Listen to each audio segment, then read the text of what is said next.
Oh, all right. Let's go ahead and get this done. So again, we've got 12 games on the schedule in the morning, starting in the morning, with two, count them, two matinee games, which are the Philly, Ottawa,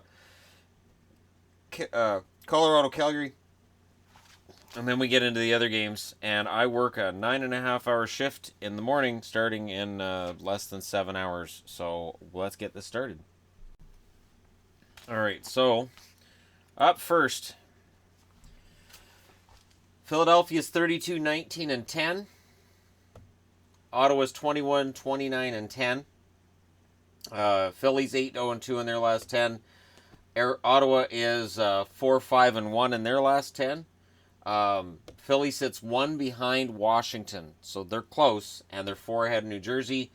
Ottawa, of course, out of the playoffs, but they're 2 back of Montreal, and they're 5 ahead of Buffalo. So, looking at this game, it looks like a lopsided game, right? Philly hasn't taken a regulation loss in their last 10. They've looked amazing. This is going to be a big test for them because Ottawa's been a weaker team, and Ottawa just traded off Broussard, and it would be very easy for Philly to go in tomorrow night and kind of let up a little bit, and for Ottawa to come out with a win. And the players who are still playing for the Ottawa Senators have their pride, and they should be like, okay, well, we have to prove that we're still NHLers, or there could be guys who want out of Ottawa and are like, hey, if I have a really good game and really impress the GM on the other side of the arena, maybe I can go there. Maybe Philly will want me. So there's 2 different ways of looking at this. Either Philly goes in and whoops Ottawa, or Ottawa players have a really good game for pride's sake. And that wouldn't necessarily surprise me. Let's go ahead and wheel this thing in closer because it's even hard for me to see it. So, I mean, hey, there's 12 games, right? So, making this all visible and readable is pretty darn tough anyways. But if I had to make a guess, I'd say Philly wins this one and continues the streak. But that's why they play the games. And then, of course, after tomorrow night's games, then we do the power rankings and everybody gets angry. So, that's my anticipation. All right, Colorado 32-23-5. Calgary 31-22-9. 4-5-1 is the record of the Colorado Avalanche in their last 10. And you just take a quick boo here at Calgary. Calgary's 5-4-1 in their last 10. Colorado's in an interesting position. They're 3 back of St. Louis, which means if they can make up the difference on St. Louis, they can knock St. Louis out of the playoffs. Yeah, we're there. They're 7 points ahead of Chicago, proving just how bad it is for Chicago right now. But Chicago is in a little bit better position than they were because of St. Louis. The Flames are tied with LA, but they've played 1 extra game. So statistically, they're placed below the Kings in the standings. They're 17 points ahead of Edmonton. Remember game 1 of the season, McDavid got a hat trick against Calgary, and everybody was like, oh, it could be a rough year for Calgary. It didn't really work out that way, did we, and myself included, were like, well, this is Edmonton's big takeoff, and Calgary's going to crash. This is going to be an interesting game because for the Flames, still without Smith, and starting to win some games here and there, and as long as they can stay on the happy side of 500, they could very well make the playoffs. And then if Mike Smith comes back, they're good to go. But it'll be fun to watch what happens with them and with the Kings. This game, I believe it says, starts at 4 Eastern, which is 1 o'clock Pacific, which is way before I get home. So it'll be in the books before I get home. But this is probably going to be a fun game because Colorado has to win this. Colorado is not in a position to lose games right now. You're 60 games into the year. Your any breathing room you have where we can lose a couple here and there. No, that's gone. That's gone. That's done. That's finished. And if you don't want the GM upstairs to be saying, well, maybe I can sell off some pieces of the deadline because we're probably not going to make it, you win this game and make his decisions a little bit more difficult for him. Next up, Boston 37-13-8 overall. Toronto 38, 20, and 5 overall. Both teams committed to this with 8 wins in their last 10 games. Boston's 3 points back of Tampa, 1 point ahead of Toronto. Toronto's 1 point back of Boston, of course, and 21 points ahead of Florida. So with the point totals, I'm just going in the division. So if you guys hadn't figured that out, it's just in the division. I'm not looking at conference. I'm just saying in the division, here's where they sit. Toronto and Boston are in. The only question is, can either of them catch up to the Tampa Bay Lightning? And I think the answer is yes. I honestly do. And I know Tampa's got a very home-leaning schedule in March, but I really think Boston and Toronto have a shot at this. Tomorrow night's game is going to be very interesting. I'm looking for a Toronto win. The last time these teams played each other, Boston won at 4-1. Boston played the perfect game. That was at home. This game's in Toronto. Toronto has a very solid home record. I'm going to look for Toronto to win, and that's without Austin Matthews. I am aware Austin Matthews isn't playing. I'm aware that coming out of practice this morning, it looks like William Nylander's going to get a shot at center. William Nylander can play center for a brief period of time. But the funny thing is, they asked about Matthews. How long is Matthews going to be hurt? And the answer from Mike Babcock was, a bit. That'll make fans feel better. Well, he's going to be a bit. I don't know, a little bit. How screwed up's the car? A bit. What's wrong with it? There's a bit wrong with it. Is that a lot? Is it a little bit? It's a bit. All right. Could be broken. Austin Matthews could be broken. I wouldn't fret too much for Toronto. Again, I still think Freddie Anderson comes in tomorrow, stones the Bruins dead, and 31 saves, shutout, and they'll have a statue put up for Freddie Anderson by the end of the year. He is now in the Vezina conversation, and he's been playing well for a while, but the stats are high enough now that he will get votes. He will get consideration if he can keep that up the rest of the year. He's been playing great. I am not trying to belittle Boston. It's just Boston's on the road. Toronto's at home. Boston won the last game a couple weeks ago, and they won it handedly, and I really believe that Toronto's going to remember that game and say, you know what? We've got to be better, and I think they'll get it together tomorrow night. All right, next up, Buffalo, 18, 32, and 11. In Washington, 34, 20, and 7. The interesting thing here is both teams are 4-4 and 2 in their last 10. Buffalo's 5 points behind Ottawa, who's nowhere near the playoffs. Washington's putting themselves in a spot. They're 1 point back of Pittsburgh. They're 1 point ahead of Philly. So if Philly wins tomorrow night and Washington loses in regulation, Washington drops to third in their division, and Philly would be the home team in that series. That's not good news for Washington. They need Holtby to really kind of put the team on his back. He's done it before. They need more scoring from their depth guys. And they've got a perfect team coming in tomorrow night to get it done. The problem is Washington hasn't really got it done for about the last 15 games. And they're cold at the exact wrong time. I can only imagine Brian McClellan's frustration as a GM watching this team on the ice and thinking, geez, you guys are putting me in a really bad spot at the deadline. What am I going to do to fix this? I'm surprised he wasn't the one that ended up getting Grabner, actually. Michael Grabner would have fit in nicely if they could have found a way to get him under the cap. He moved within the division anyway, so it's not like the Rangers traded him out of the division. And I think he would have fit in nicely with the Capitals. I'm kind of surprised they didn't make that move. Because he was out there and everybody knew he was out there. And it would give them another lethal winger, potentially. At the very least, it gives you another speedy winger to your roster, even if he can't score like he did in New York. So, good move by Jersey, and I think it was a bit of a missed opportunity by Washington. And we'll see if they take any opportunities tomorrow and on Sunday. And then, of course, Monday, when nothing happens, we can all sit around and talk about how amazing it was that nothing happened.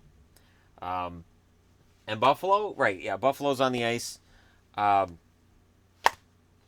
Good luck, Buffalo. Good luck, Robin Lehner, because if Robin Lehner's going to move, I hope he has a fantastic game tomorrow. Drive that price up. Get teams interested. Win a game in Washington, that'll go a long way. Carolina, 27, 24, and 10. Detroit, 24, 26, and 10. These teams are both 3, 5, and 2 in their last 10. Carolina's behind it again. Now they're 1 point back of both the Islanders and Columbus. They're 5 points ahead of New York, the Rangers. Detroit is 2 points back of Florida, and they're 4 points ahead of Montreal in nowhere near playoffs territory. These teams both need a win. Maybe Detroit falls to 3 games below 500. But you know what?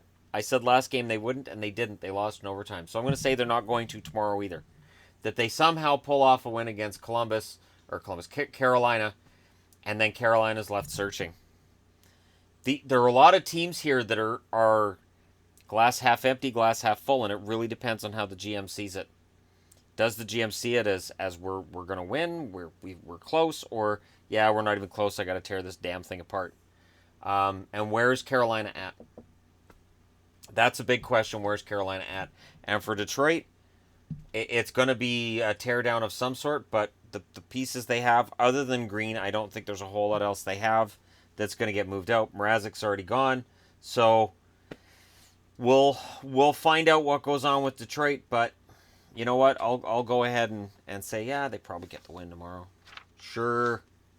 Why not? The two hapless teams. And it's funny because here we are. These two teams both 8-2. These two teams both 4-4-2. These two teams 3-5-2 in their last 10. That's good scheduling. So whether it's a computer or a human doing it. Used to be a human did it. You used to sit there with the board the whole thing. I think they use a computer now or a combination. But there used to be one guy that did the entire NHL schedule. And they showed him with his board on the wall. And the funny thing is, I envied that job. I did. I thought that would be a fun job. Coming up with where everybody plays and when. Give me that job. I want that job. That'd be awesome. Yeah. Yep. Everybody else wanted to be an NHL superstar. I either wanted to be a coach, an assistant coach, or that guy who does the schedule. Would have been awesome. Next up, Chicago, 27-27-8. They're back at 500. And they're against Columbus, 30-26-5, a team that doesn't want to drop to 500. Chicago's 3-7-0. Columbus is 3-6-1 in their last 10. So over their last 10, pretty close again. Good job, schedule maker. Chicago 7 points back of Colorado. The Columbus Blue Jackets are 5 points back in New Jersey. They're tied with New York, but they're 1 point ahead of Carolina. And they have a game in hand on New York. So that's why the Islanders are technically behind them right now. But it's not a good feeling because Columbus is not doing anything to distance themselves from the teams behind them, and they need to start. They need to start soon because they are in the last playoff spot. And all you need is one team getting hot, and then they're out. For Chicago, who's playing for pride right now, I wouldn't be surprised to see a third straight win tomorrow. I really honestly wouldn't. I'd be interested to see what happens with Berube from here. Berube was picked up, of course, from the Islanders in the offseason and has kind of been buried. And now he's been brought in place of Jeff Glass. And it'll be him and Forsberg. It's probably going to be Forsberg tomorrow night, but I'm just kind of crossing my fingers and kind of hoping that they go with Berube. Only because I like a little bit of goaltending movement, and I like seeing goaltenders rise and fall and rise and fall. And over the last year, I've watched just so many goalies have done that, and he's just the latest. It's a long list. But yeah, Columbus is in tough. You need to beat Chicago coming in, tired in all likelihood, and take advantage of that and get your fourth win in 11 games. You got to start playing better because eventually it's going to bite you somehow, I think. Maybe. Pittsburgh. The Penguins, 36-22-4. Those 22 losses, of course, were all in a row at the start of the season, and they've been unbeaten in the last 40. No, not really. It just feels that way. Florida, 27-25-6. Overall. Pittsburgh's 8-1-1 in their last 10. Florida is 7-3 in their last 10. So close records over their last 10 again. Good scheduling. Pittsburgh's in first. They're 1 point ahead of Washington. They're 2 points ahead of Philly. I expect to have a full-on either stutter or Tourette's when I talk about Pittsburgh by the end of the year. Florida, as mentioned, 21 points back of Toronto. Insane. 2 points ahead of Detroit. This looks like a big mismatch, because it is. But coming out of that last emotional win for Florida and the way they came back and won that one against Washington, I kind of like their chances to break the 6-game winning streak of the Pittsburgh Penguins. Yeah, it's crazy. Odds are Jari probably plays. It'll be Luongo again for Florida if they're smart. Keep playing Luongo while he's hot. You have to play him while he's hot. Florida is 21 points back of Toronto, but they're not that far out of that last playoff spot. 65 points here, 60 points here. So they're 5 points back of Columbus, and that's the team you're aiming at for that last playoff spot. It's not as far out as it looks. Florida absolutely is still in the running. And as I said, if they add one or two pieces, you just never know. And it would be a great story if Florida somehow made the playoffs right now. It really would. It would be a great story. But yeah, so that's Pittsburgh, Florida, and that's going to be, I think that's going to be a fun game. I'm hoping to see that one when I get home. I'm going to be very interested in tuning into Florida games from here on, and not just for Denny Potvin's incredibly slanted commentary, which is very entertaining as well. Potvin is one of the most entertaining color guys of any of them in the NHL, and I tell you, a Florida guy could take the head off of a Pittsburgh player tomorrow night, and he'd say, well, I don't know that necessarily warrants a penalty. I don't think Phil Kessel had his head completely on when he hit the ice. I think if you look at the replay, his head's already wobbly before Huberdeau's stick hits him. I don't think that should be a penalty. And you gotta love that. You gotta love that unabashed, I'm cheering for Florida. To heck with the rest of them, I'm cheering for Florida. I don't care what that voice in my ear says. I know who I'm cheering for.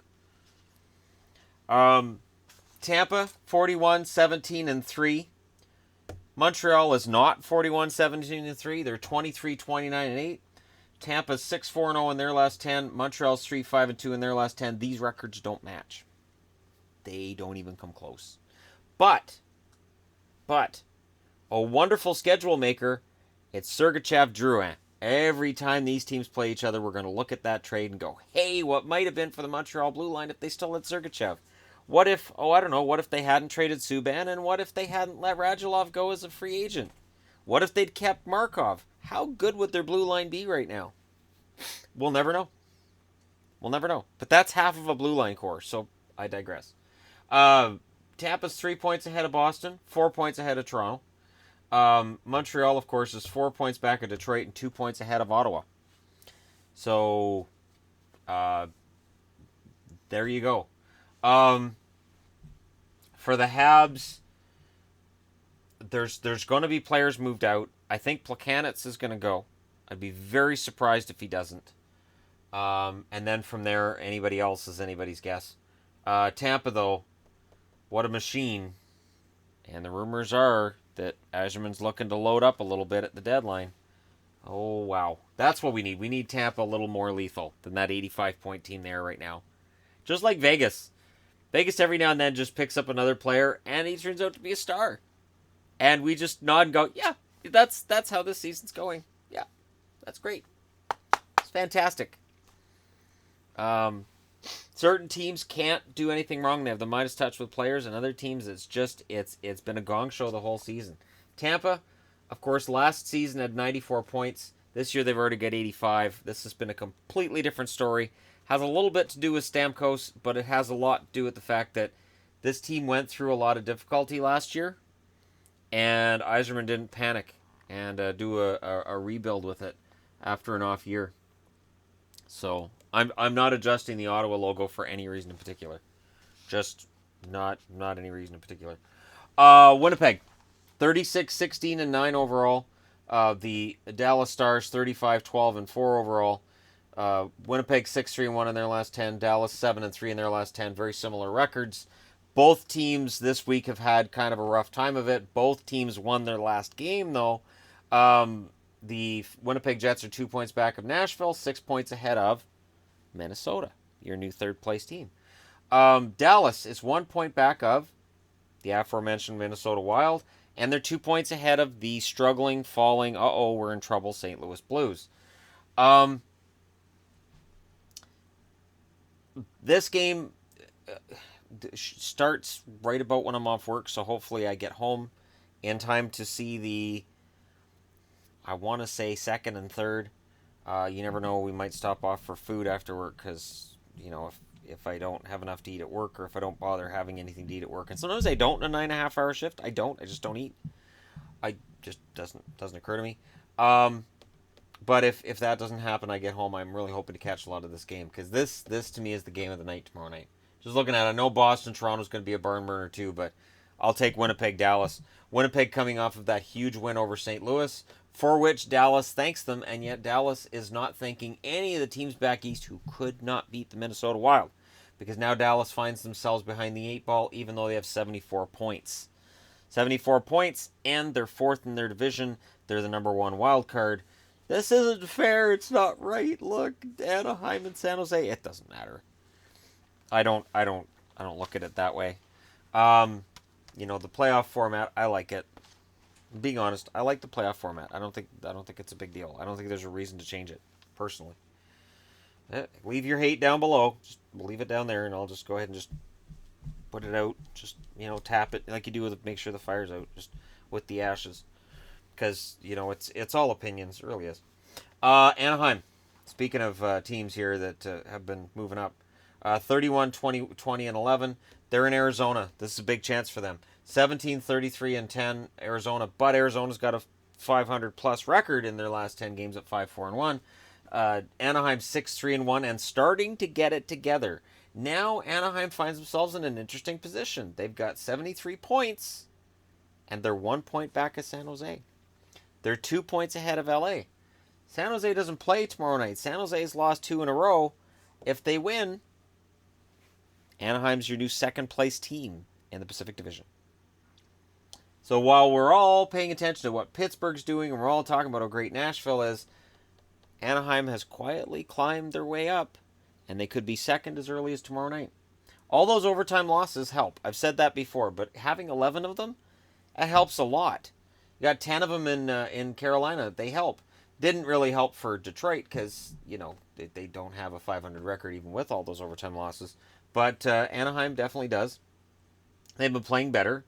And if John Gibson needs some time off, Ryan Miller's perfectly capable of filling in and being an excellent goaltender. So, Arizona, of course, 9 points back of Vancouver. Arizona's pretty entrenched as the worst team in the West, much like Buffalo's pretty entrenched as the worst team in the East, although they're only 5 points back of Ottawa. And the Rangers seem to be tearing enough down that they should be in that conversation too. Maybe the Zibanejad for Brassard trade, the winner was nobody. Because both the Rangers and the Senators right now are just not clicking at all. But hey, trades are only a small part of what makes a team work. It comes to drafting, development, coaching, GMs, everything. But yeah, so Arizona, that'll be an interesting game. I'll keep track of that too, because I find myself cheering for the Ducks when Ryan Miller's in net. And I'm admitting that. I find myself kind of pulling for them because Miller was kind of left for dead last year when Anaheim signed him. There were plenty of people who said, his best days are behind him. He's not that good anymore. He was very good in Vancouver. Just the defense in front of him was just abysmal. Okay. Islanders. 29, 26, and 7. They're in New Jersey against the Devils. 31, 22, and 8. Islanders and Devils have both won 4 out of their last 10, but the Islanders have lost 2 in overtime, so they're 4, and 2. They're tied with Columbus. They've played the 1 extra game, as I mentioned earlier, so they're below Columbus statistically. They're 1 ahead of Carolina. So it's a close, tight-knit bunch because none of these teams want to break out of it. None of these teams want to do it. 3-6-1, 3-5-2, 4-4-2. None of them are breaking out of this. So the Metro just keeps sagging. And New Jersey's not making it any better with the 4-6 record. They're 4 back of Philly now. And they're 5 ahead of Columbus. So if a team behind them gets hot, could New Jersey be in trouble? Yeah, probably. If Columbus and, say, Florida both play really well for their last 20-some games, and if New Jersey can't break out of this, they're in trouble. But let's see what Michael Grabner does. His debut should be tomorrow night against the Islanders. Another former team of his. Could be a fun night for Grabner, and it could be a really fun night for Devils fans. I assume Kincaid's going to play because until Corey Schneider's ready, I'm just going to assume that Kincaid's going to play. And that's probably going to be a very spirited game. These two teams, not a lot of love between them. I don't think they exchange Christmas presents. I have a funny feeling that they probably don't. A lot of youth here, and a lot of youth sometimes adds up to frustrating the opposing team a little bit. You should pay more respect to the other players. Sort of like Matt Tkachuk, but really, really, really calm down a lot. No offense to Calgary fans, of course. Calgary, top notch. It's way too late for me to be offending anybody, so I'm just going to go ahead and, again, just make sure the ashes are out. It's the trick is just to make sure. Okay, Edmonton, final game of the night. The morning. I don't know anymore. 25-31-4, the Oilers. They don't know anymore either. LA 33-23-5. The Oilers 3-7 in their last 10. An emotional overtime win for them in their last game. LA 6-4 in their last 10. Edmonton a mere 17 points behind Calgary for third place. You can do it. 1 point ahead of Vancouver, so the Turtle Derby is on there. And LA, as mentioned, 2 points behind Anaheim and tied with Calgary with 1 game in hand. So if LA wins, Calgary loses. There's a little bit of breathing room, but there's no breathing room right now between those two teams. The Kings at home have to be better. The Kings are relatively decent on the road and half decent at home.